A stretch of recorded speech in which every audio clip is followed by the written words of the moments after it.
Hi, this is one of a series of videos that I'm creating around the subject of three principles and the inside out paradigm.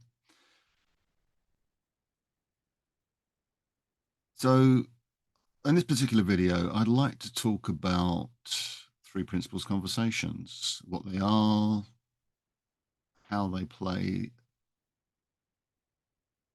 And it's probably best to begin with what's actually happening at a psychological area. And this is my understanding. So, again, if this is contrary to what you've heard before, then obviously you're free to make up your own mind. But from here, what it looks like is that during a three principles conversation, the person that's delivering the conversation is speaking from a place of understanding, a degree of understanding of the three principles, a degree of understanding of mind, consciousness, and thoughts, and how they work.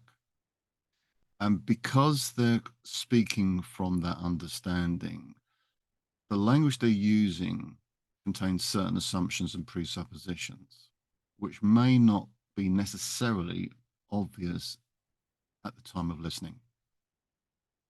What this means is that when a person is listening to somebody speaking in a conversation of the three principles, their mind has to accept the assumptions and presuppositions that are embedded within that assumption before they can start to try and make sense of what's being said.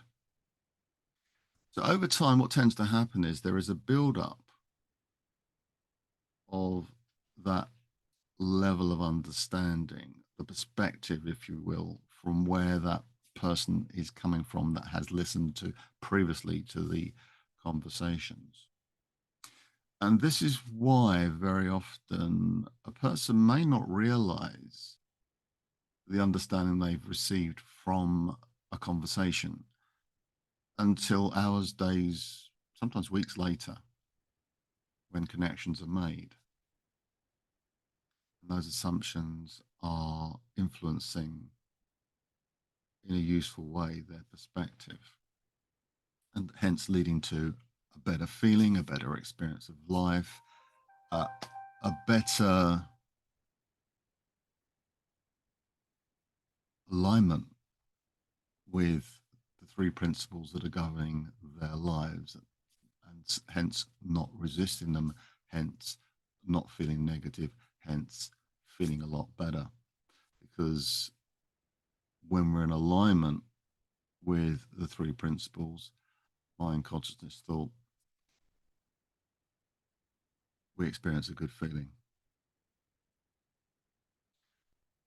And what tends to get in the way of that is all the misunderstandings, misinterpretations, um, beliefs, ideas that a person has about how to arrive at peace of mind, how to arrive at contentment, how to achieve a better feeling.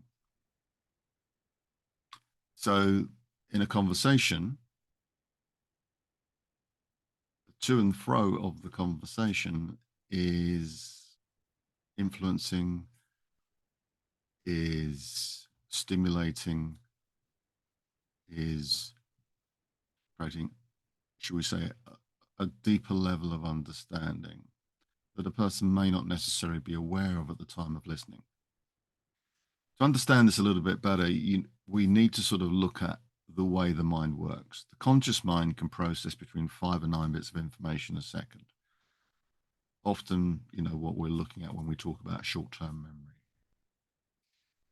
The unconscious mind can process upwards of 2 million, 20 million bits of information per second. Now, we can't consciously be aware of everything that's within our awareness. Unconsciously, however, there is a lot of information being absorbed. And so, very often, what we perceive consciously isn't the whole story. And it sometimes takes a while for that to percolate up to awareness and for that, if you like, unconscious understanding to manifest within our conscious awareness of how we're interacting with life, how we're interacting with experience. This might sound a little bit like we're leaning towards law of attraction, that sort of thing. What's going on is that we are influencing, or during a conversation, the interaction is influencing the orientation of a person's perspective. That is to say, they're now more likely to notice what is being talked about. It's now, if you like, it's now come into their awareness and their radar, and they're now more able to recognize experiences that align with that new understanding, because they have a reference for it now, which they may not even be consciously aware of. So hence, when the three principles conversation takes place, there can be, yes, insights within that moment. There can be insights a while after. There can be no conscious awareness that shift and change has taken place. But nonetheless, a person just has an awareness that their life is somehow running more smoothly. Things are not as, if you like, conflicted as they used to be. And their relationship with their life experience, people, work, etc., has just got better, and they feel better about their experience. Once again, if any of this information is something that you'd like to have expanded upon in a video, or you have any questions, comments, then do feel free to contact me. I'd be happy to hear from you. Hope you found this interesting.